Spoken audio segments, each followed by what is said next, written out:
Donald Trump ने और Netanyahu ने कहा कि ईरान हमला नहीं कर पा रहा है जैसे वो पहले कर रहा था, लेकिन ये तमाम चीजें झूठ साबित हुई। दोस्तों, कल रात को ईरान ने अरब में अमेरिकी ठिकानों को निशाना बनाया, जिसमें एक बिल्डिंग हमने जलती हुई दिखाई और बताया कि यह होटल पर हमला है। जब दिन का उजाला हुआ और अरब से, कुवैत से ही जब खबरें सामने आने लगी, जब खबरें दबना बंद हो गई, तो ये बिल्डिंग देखिए जिसमें आग लगी थी, हमला हुआ था और ये बिल्डिंग आप देख रहे हैं नष्ट हो चुकी है, यानी बुरी तरह से आग लगी है। दोस्तों, बताना चाहूंगा कि ये CIA की बिल्डिंग है।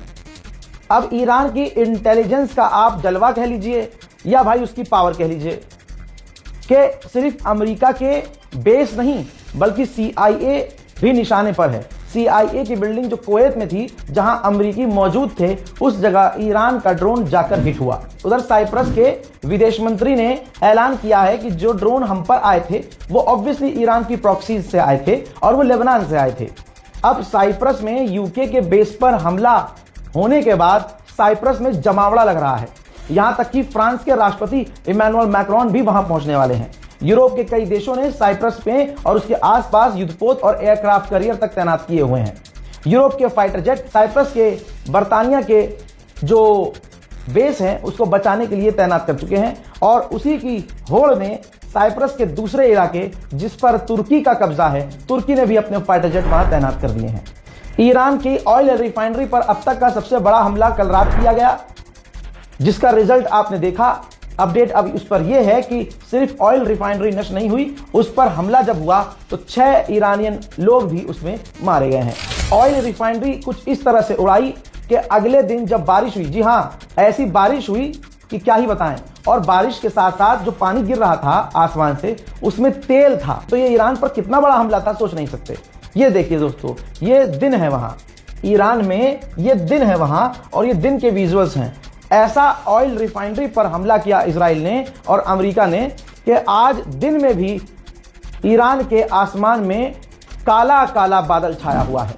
अमेरिकी ऑफिशियल्स रिपोर्ट के अनुसार अमेरिका इस लगभग एक हफ्ते की जंग में ईरान से जो उसने शुरू की है, $6 बिलियन खर्च कर चुका है और अमेरिका को फाइनेंशियली ये जंग काफी महंगी पड़ रही है। UAE ने अपडेट दिया है कि हमने ईरान की 17 मिसाइल और 16 ड्रोन्स को मार गिराया है। IRIGC के ऑफिशियल ने कहा है कि अमेरिका, इजराइल ये कह रहे हैं, क्लेम कर रहे हैं कि हमें पता है कि ईरान के पास कितने मिसाइल और कितने हथियार हैं, तो वो काउंट करते रहें, हमारे पास, ईरान के पास अभी और भी खतरनाक हथियार हैं, तो अमेरिका इजराइल गिनते रहें। पिछले 48 घंटे में ईरान का सबसे बड़ा नुकसान हुआ है।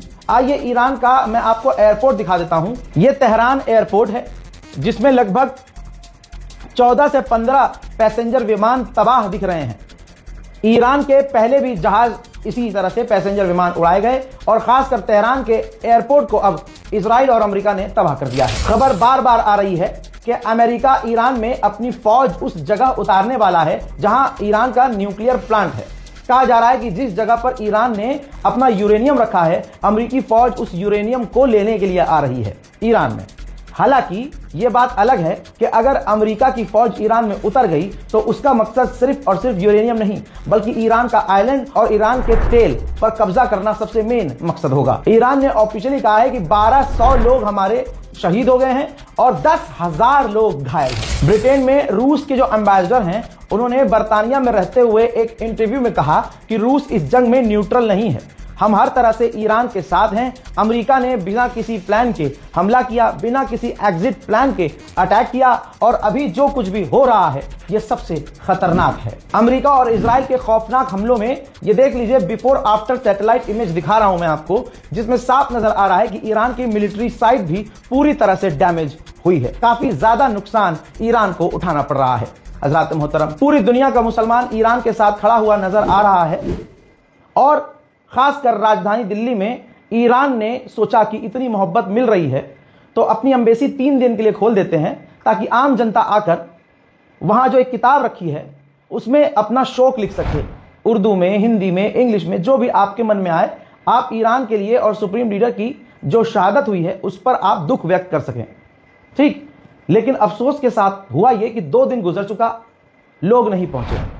अब आखिरी दिन है कल मंडे 9 मार्च, जहां मैं पहुंचने की कोशिश कर रहा हूं, इंशाल्लाह पहुंचूंगा। दोपहर 1 बजे का टाइम है। दोपहर 1 बजे अगर आप पहुंच सकते हैं तो कम से कम आप पहुंचने की कोशिश कीजिए। सिर्फ ऑनलाइन लिख देने से आई सपोर्ट ईरान से कुछ नहीं होता। सुप्रीम लीडर की शहादत हुई है, ईरान मुसीबत में है, मुश्किल में है। कम से कम अगर फलाना नहीं सपोर्ट कर सकता, लेकिन हम तो कर सकते हैं फिर। लेकिन ईरान ने हम पर भरोसा किया, भारतीयों पर, कि भारत के मुसलमान, खासकर दिल्ली के मुसलमान आएंगे, 4 बातें लिखकर जाएंगे मोहब्बत में। लेकिन ऐसा नहीं हो रहा है। तो कम से कम हम ईरान के दिल को न दुखाएं, हम ईरान को धोखा ना दें। इजराइल ने फिर से ऐलान किया है कि ईरान अपनी 70% मिसाइल कैपेबिलिटी खो चुका है। दोस्तों, यूएई ने कंफर्म किया है कि ईरान के हमलों में हमारे मुल्क में 4 लोग मारे गए जो विदेशी हैं। अब आप यूं कहें कि ईरान से इजराइल डर नहीं रहा, तो यह भी बहुत गलत बात होगी, क्योंकि यह तस्वीर है तेल अवीव के मेट्रो स्टेशन की। जनता अपने घरों में नहीं सो रही है, metro station, underground metro station में अपना बिस्तरा और कैंप लगाकर सो रही है। कुछ यूं अपनी जान ईरान से बचा रही है। यह जंग अमेरिका ने शुरू की, एक तरफा हमला किया और उसने सोचा कि सुप्रीम लीडर को कत्ल करते ही हमारी जीत हो जाएगी। इजराइल ने भी यही सोचा था। लेकिन आज बड़े ही ईरान का कितना भी नुकसान हो रहा हो, दुश्मन के दिलों में खौफ ऐसा है कि तेल अवीव के एयरपोर्ट पर यहूदी भगदड़ मचाते नजर आ रहे हैं। यहां तक कि कहा जा रहा है कि हजारों की तादाद में यहूदी इजरायली इजराइल छोड़कर भाग गए हैं। देखिए,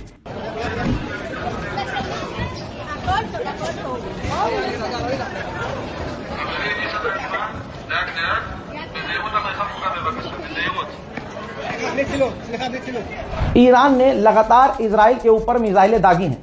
अभी तक 48 घंटे पहले और अभी तक भी इजराइल बार बार कह रहा है कि ईरान मिसाइल लॉन्च नहीं कर पा रहा है।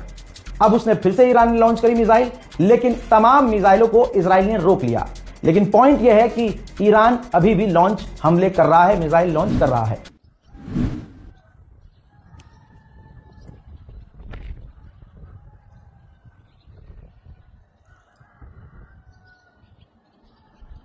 אימא'לה נפל.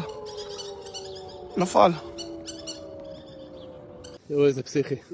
מול העיניים שלנו. מעלינו. מה זה טיל? מטורף.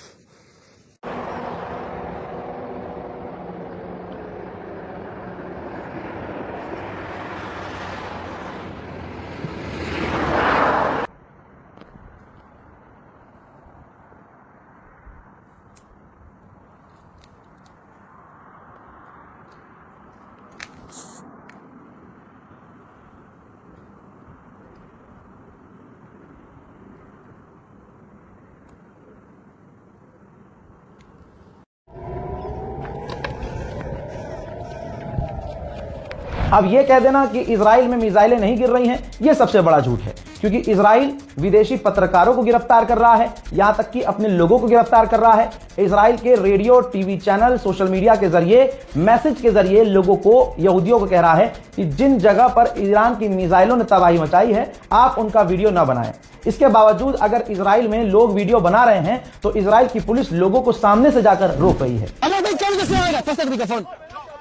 רגע, אמרת התקלות אסורה, אני הולך! אתה אמרת התקלות אסורה? רגע. אז אני רוצה ללכת מעכשיו. אמרת התקלות אסורה? רגע, אבל אתה אמרת לי התקלות אסורה? אני אומר לך לעצור. לא, רגע, אתה לא יכול להגיד לי לזוז.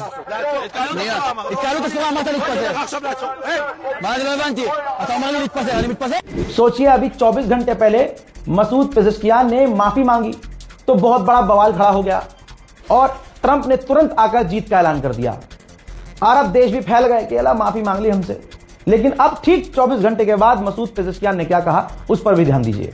मसूद पेज़ेश्कियान, ईरान के प्रेसिडेंट, ने कहा है कि ईरान को उन तमाम जगहों पर हमला करना होगा जिन जिन जगहों से ईरान पर हमला हुआ। इस बात का मतलब आप समझ सकते हैं। हजरात, एक और स्टेट ऑफ हुर्मुज़ में टैंकर था, कहा जा रहा है वो अरब इमारात का था। वहां पर उस टैंकर पर ईरान का मिसाइल हमला हुआ। उस टैंकर में 3 इंडोनेशियन व्यक्ति थे जो गायब हो गए हैं। अमेरिका की बहुत सारी कंपनियां इराक में हैं। खबर यह है कि ईरान के खतरनाक हमलों की वजह से अमेरिकी कंपनियों ने अपने प्रोडक्शन यानी इराक में अपना कामकाज बंद कर दिया है। जहां कहा जा रहा है कि ईरान लॉन्च नहीं कर पा रहा है अटैक और फेल हो रहा है। जरा इराक का यह वीडियो देखिए। इराक में अमेरिका का जो बेस है, वहां ईरान की मिसाइल्स और ड्रोन्स जाकर सही टारगेट पर हिट हुए हैं। बौखला चुके हैं अमेरिका और इजराइल। अपनी पूरी ताकत से ईरान को गाजा बनाने में मेहनत कर रहे हैं। एक बार फिर से कुछ ही देर पहले ईरान पर जो बड़े हमले हुए हैं, अलग अलग जगहों के मंजर मैं दिखा रहा हूं।